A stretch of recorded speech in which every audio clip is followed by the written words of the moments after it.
measure called utils, and 1 util is equal to 1 rupee. Okay. Then there are two laws under the cardinal utility measurement.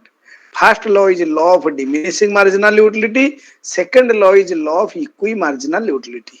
We were just discussing about law of diminishing marginal utility. Diminishing marginal utility means marginal utility diminishes as the consumer consumes more and more units of a particular commodity. So if you will go on consume more units of a particular commodity, then your marginal utility will decline. Initially the marginal utility will be higher, then it will slowly decline. Example, when you are, I hope you have all means watched that movie KGF 2.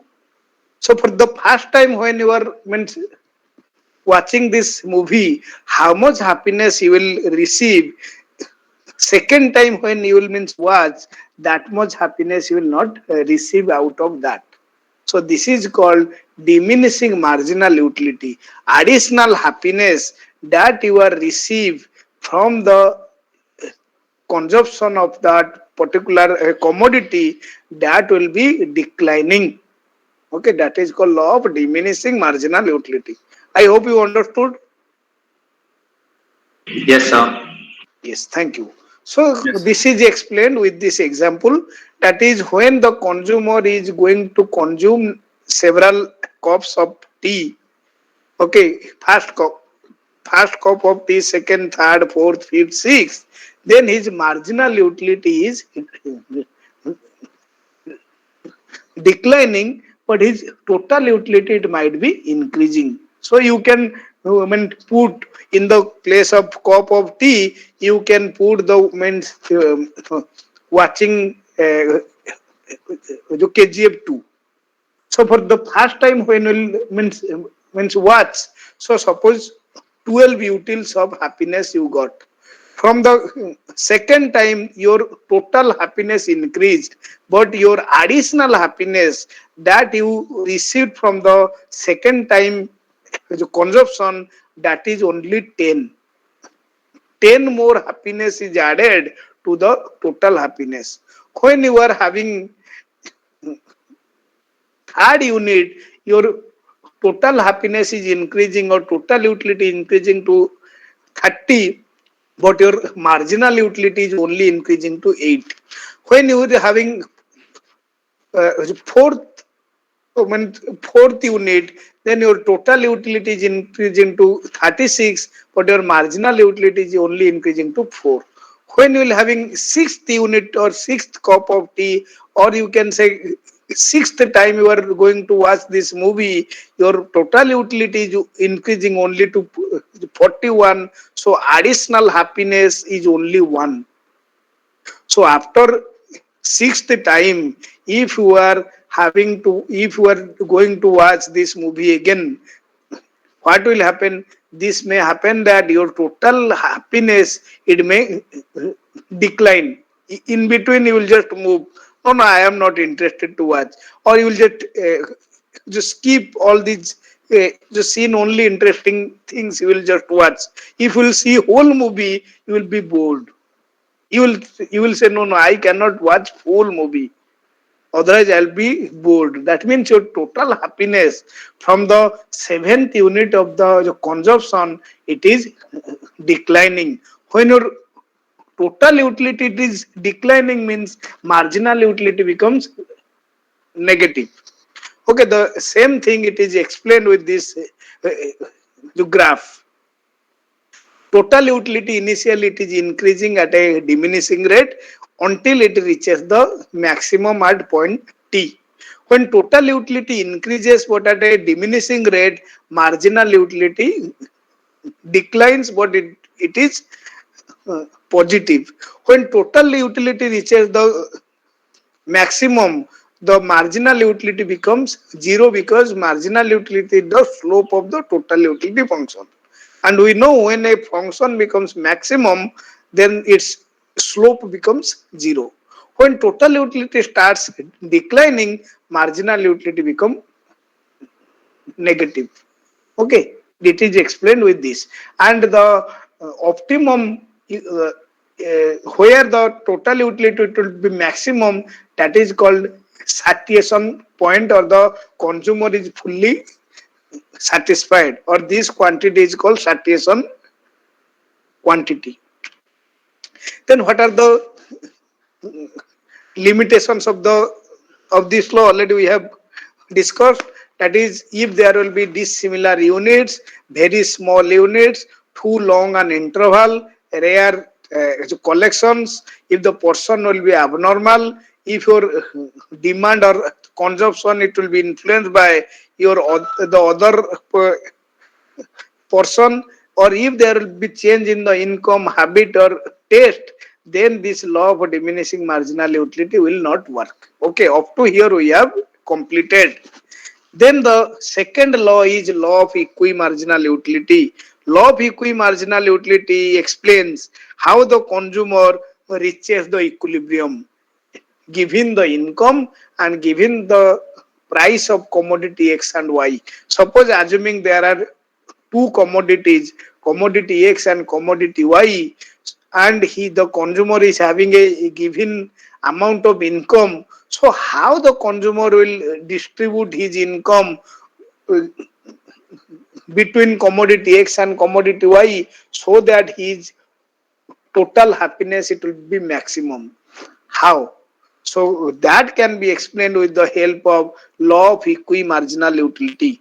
Law of equimarginal utility states that the consumer will distribute his money income between the goods in such a way that utility derived from the last rupee spent on each good is equal. Then the most importantly, utility from last rupee spent on each good is equal. How to understand this? The utility derived from the last rupee spent on each good is equal. That is the marginal utility of money expenditure.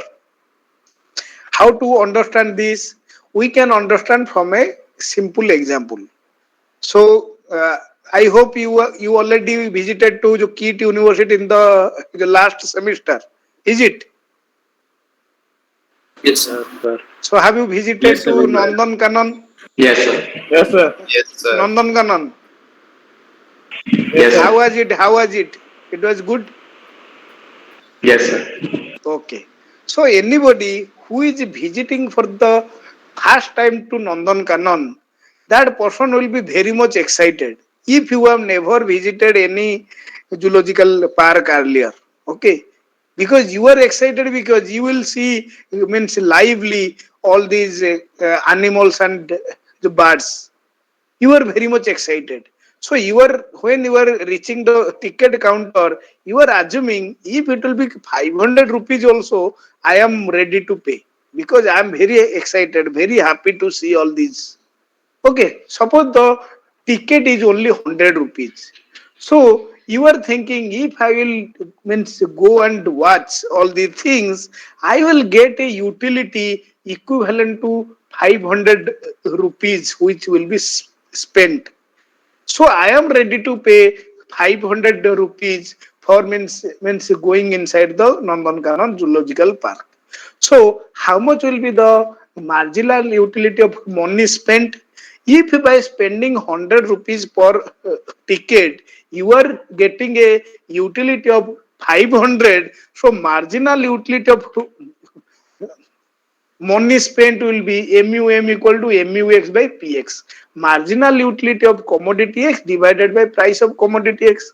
If you are visiting to Nandankanan and you are thinking, I am getting 500 utils of happiness, but I am paying 100 rupees for the ticket, then marginal utility of money spent upon commodity X, it will be 500 utils of utility divided by 100 rupees the price. That means by spending each unit of money, by spending 1 rupee of money, how much utility you are getting. So if you are getting 500 utils by spending 100 rupee, that means by spending 1 rupee, you are getting 5 utils of utility. That is called marginal utility of money spent. So here it is mentioned the utility derived from the last rupee spent on each good is equal. So here by spending 1 rupee, you got 5 utils of utility. When you means went to Nandankanan for the first time. Suppose after 1 week, when your close friend came to know that you visited to Nandankanan, he said, I have never visited, so can we go? You said, okay, I am also ready. Okay, we can go. But this time when you are visiting to Nandankanan, you are not so excited. Whoever has visited uh, twice, they will have the experience. When you are visiting second time, you are not going to get that much utility. You are not that much happy. Suppose this time you are going to get 200 utils of happiness. Your happiness earlier you are getting 500 utils of happiness. This time suppose you are going to get 200 utils of happiness. And how much you spend for your ticket? Suppose same 100 rupees, because price is assumed to be constant. If your marginal utility declines from 500 utils to 200 utils, price remaining same, then the marginal utility of money expenditure, that means per unit of money, if out of 100 rupees you are getting 200 utils of happiness, by spending 1 rupee you are getting 2 utils of happiness. That is marginal utility of money expenditure. So marginal utility of money expenditure declines when the consumer spend more and more upon the same commodity. I hope you understood. Yes, sir. Okay, now suppose there are two commodities, commodity X and commodity Y. Commodity X you take, now you'll be hungry. So I am just telling about some food items, don't mind. One is chicken pakoda, another one is fish fry. Suppose you are thinking by eating 1 unit of chicken pakoda, you will get more happiness than eating 1 unit of fish fry. You are getting some happiness from both, but eating chicken pakoda, you are getting more happiness than eating fish fry. Then, if you are getting more marginal utility of money expenditure, that means if by spending uh, 10 rupees, you are getting 50 utils of happiness from chicken pakoda, and spending 10 rupees on fish fry, you are getting only 20 units of 20 utils of happiness. So your marginal utility from the chicken pakoda is higher. So you will be interested to have more chicken pakoda than the fish fry. So here it is same thing is mentioned. If the marginal utility of money expenditure is higher from the commodity X than the commodity Y, the consumer will be interested to spend more upon commodity X than commodity Y. He will be interested to purchase more chicken pakoda than fish fry. But from that Nandankanan example, we came to know that as you will consume more and more of a particular commodity, your marginal utility of money expenditure will go on declining. When you will eat more and more chicken pakoda, your marginal utility will decline. Price of commodity X or price of chicken pakoda remaining same, your marginal utility of money expenditure upon commodity X will decline. And where it will be equilibrium, when marginal utility of money expenditure upon commodity X, that is mu x by px, is equal to marginal utility of money expenditure upon commodity Y, that is mu y by py, are equal. So by spending one additional unit of money upon chicken pakoda, how much utility you are getting? If by spending one extra unit of rupee on fish fry, if you are getting the same utility, then the consumer will be considered as equilibrium according to equi-marginal utility principle. I hope you understood. Yes, sir. Okay, now we'll just come to the equilibrium condition. According to equi-marginal utility principle, if the marginal utility of money expenditure upon commodity X equal to commodity Y equal to marginal utility of money, then we can say that the consumer is in equilibrium. So how to know this? So we'll just take one example. There are commodity X and commodity Y. The marginal utility of commodity X is given for different units of output or different units of the consumption. Marginal utility of commodity Y for different units of the consumption, it is also given. Price of commodity X is given, that is 2 rupees. Price of Y is given as 3 rupees. Then total income the consumer is having, that is equal to 24 rupees.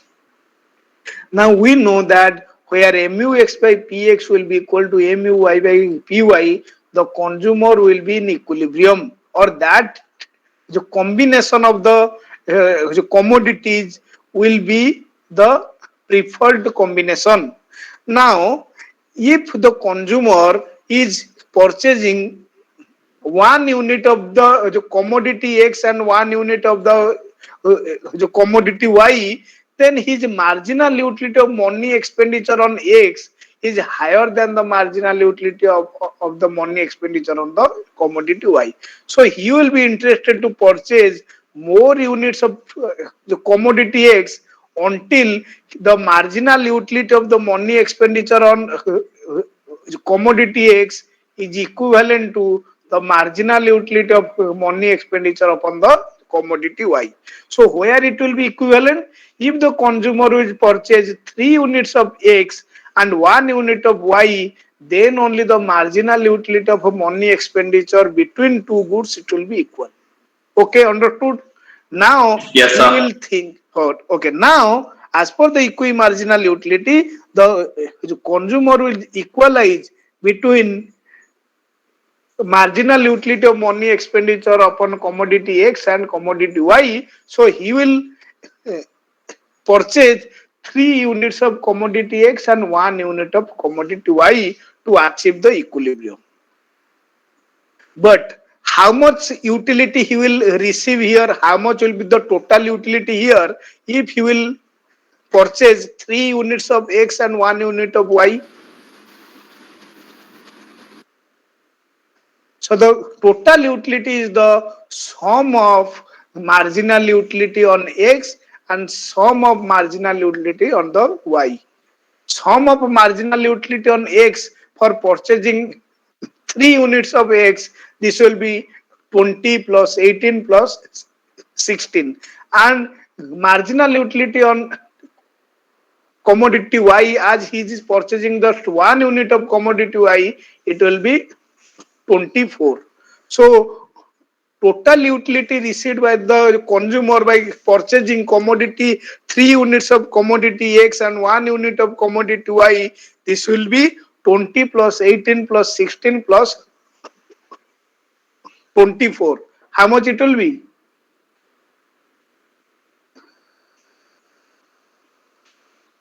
How much will be the total utility for purchasing 3 units of X and 1 unit of Y?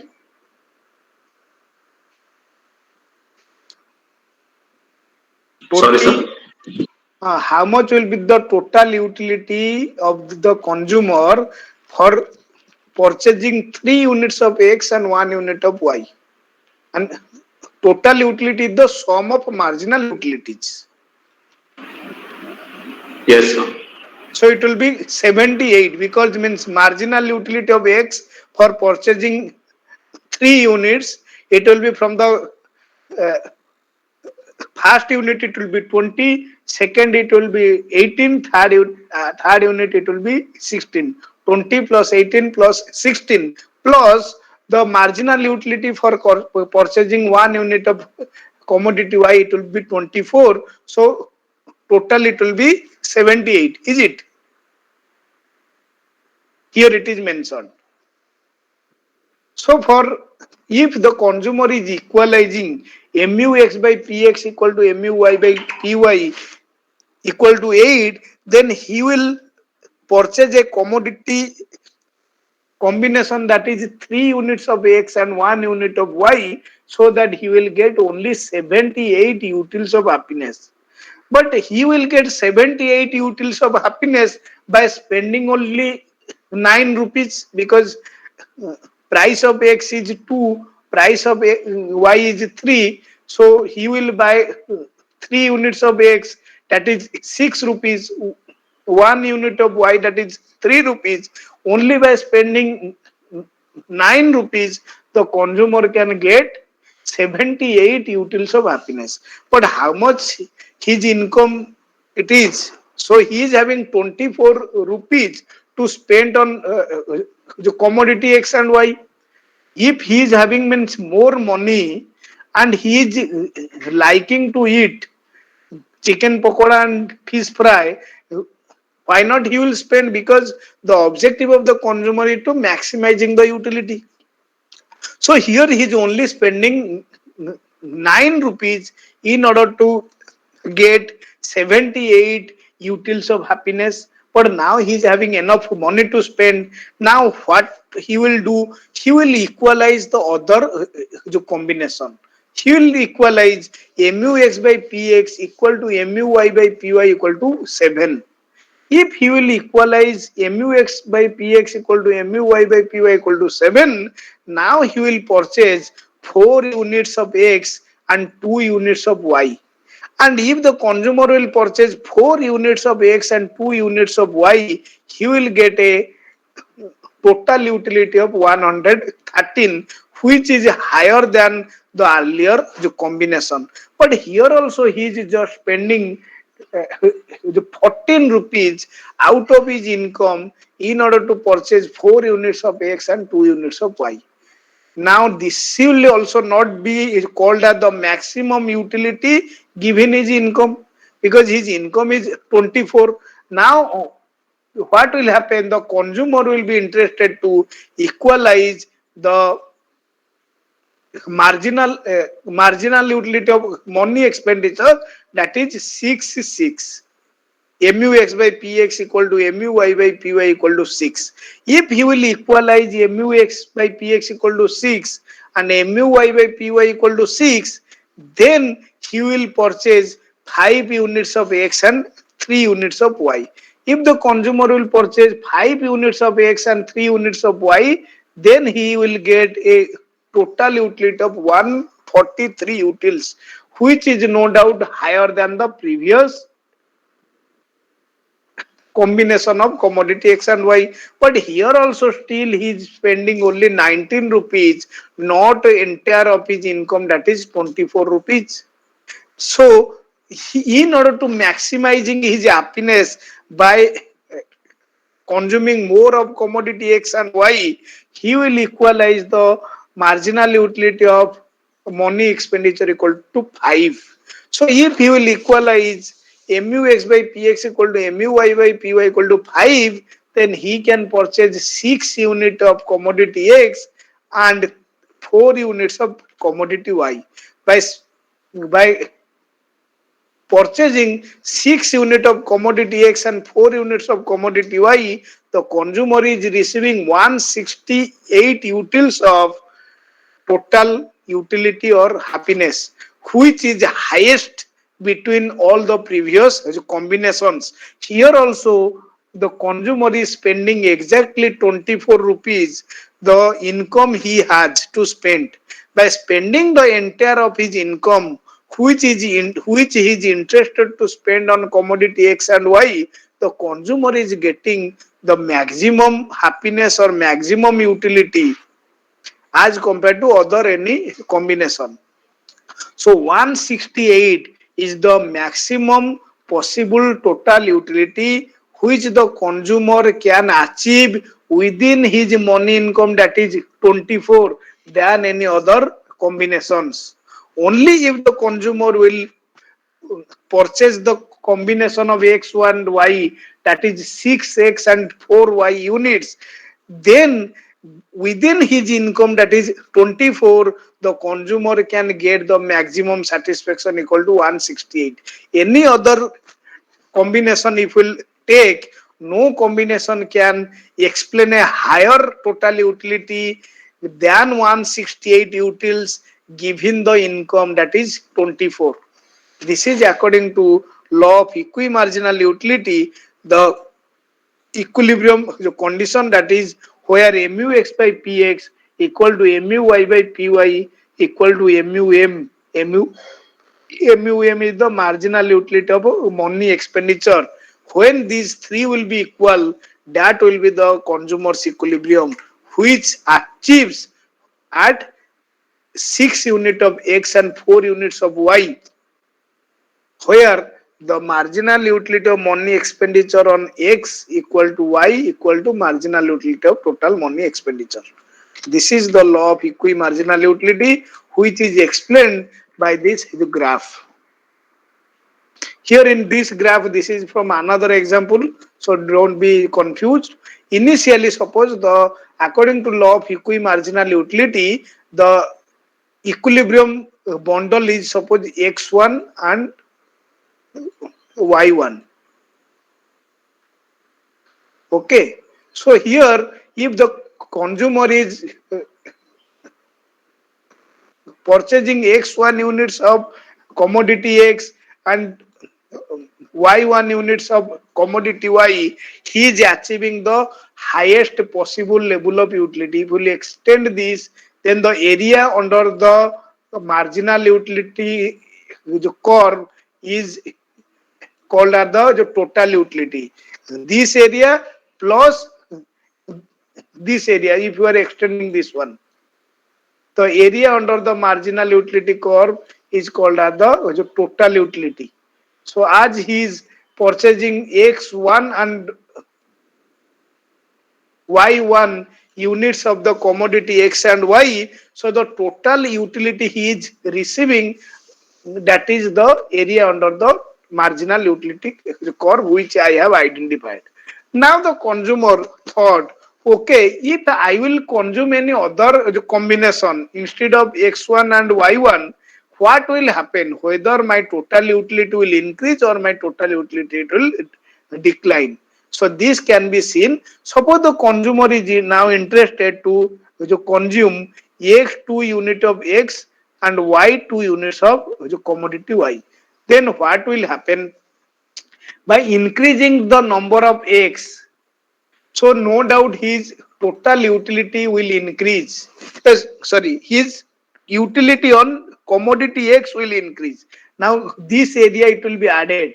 That is gain in the utility will be having this, because he is consuming more unit of X. So his utility on the commodity X will increase by this shaded area, that is gain in the utility.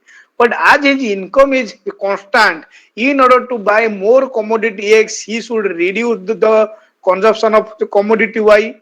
Now if he will purchase Y2 units of the commodity instead of Y1, he will lose some utility or happiness, which is equal to the just shaded area, you see.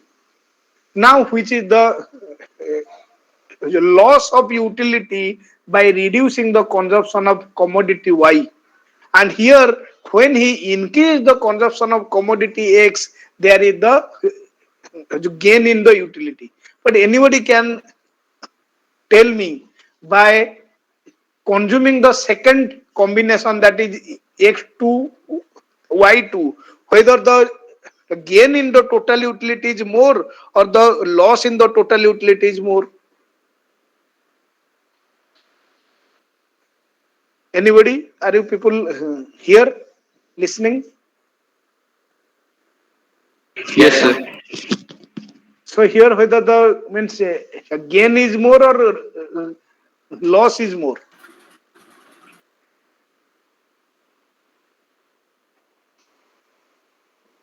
Sorry? Loss. Yeah, very good. So here, if the consumer, yeah, if the consumer is not consuming x1 y1 combination, which is identified by equimarginal utility principle, instead if he will follow the x2 y2 combination, then the gain in the total utility, it will be less than the loss in the total utility, or by changing the combination, the consumer's total utility, it will be reduced more than gain in the total utility, or there will be net loss of the total utility.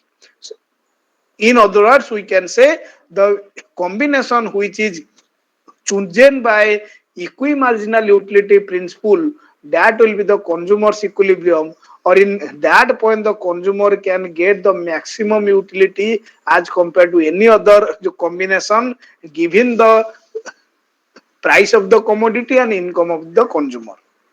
Okay, so this is all about the cardinal utility. In the ordinal utility, only it is the introduction to ordinal utility. Its application will read in the next class. Before that, I will just introduce with the ordinal utility. So as we know that the cardinal utility means when utility is measurable or utility is quantifiable. But according to the modern economist like J.R. Hicks and R.G.D. Allen, utility is not measurable. It is a qualitative thing. It is a subjective thing. How can I measure somebody's happiness quantitatively? So they said that utility is not measurable. So we cannot measure utility in the cardinal term. Rather, they propounded the ordinal measurement of utility. Ordinal utility means we can express the utility in orders. We can express the utility in rank. I can rank the utility. I can order the utility like suppose I can say I like more to coffee than tea, or I like more to tea than coffee. So if I will say I will get more happiness if I shall have a cup of tea than a cup of coffee, then I can say that I prefer more to tea than the coffee. So this is the ranking or ordering the utility. Okay, here there is another example, that is cardinal utility if we will use to measure the utility. We can say suppose there are two commodities, one is pizza and another one is burger. As for the cardinal utility measurement, we can say that if I shall have a pizza, I will get 60 utils of happiness. If I shall have a burger, then I will get 40 utils of happiness. But according to ordinal utility, as utility is not measurable, it is a subjective thing. So I can only say I will get more happiness if I shall have a pizza than burger. Or as I am getting more happiness from the pizza, my first preference will be pizza, my second preference it will be burger. So this is the ordinal utility measurement. Above one is the cardinal utility measurement. Ordinal utility measurement is more practical than the cardinal utility measurement, because in our day to day life, in order to give the feedback, we are using the ordinal utility measurement. Suppose if I will say how much you are happy with my teaching, so I can just give you the numbers like 1 to 10. Accordingly you have to mention your happiness, and if you will say I choose means number 1, that means suppose number 1 means very less happy you are, number 10 means you are extremely happy, so you can choose any number between 1 to uh, 10. Okay, 1 to 10 will be your the rank of utility or happiness. So this is the example of ordinal utility measurement. So it is all about your utility. In the next class we'll read the indifference curve analysis or application of ordinal utility measurement. Thank you so much. Okay, sir. Thank you, Thank sir. you, sir. Thank you, sir. Thank you.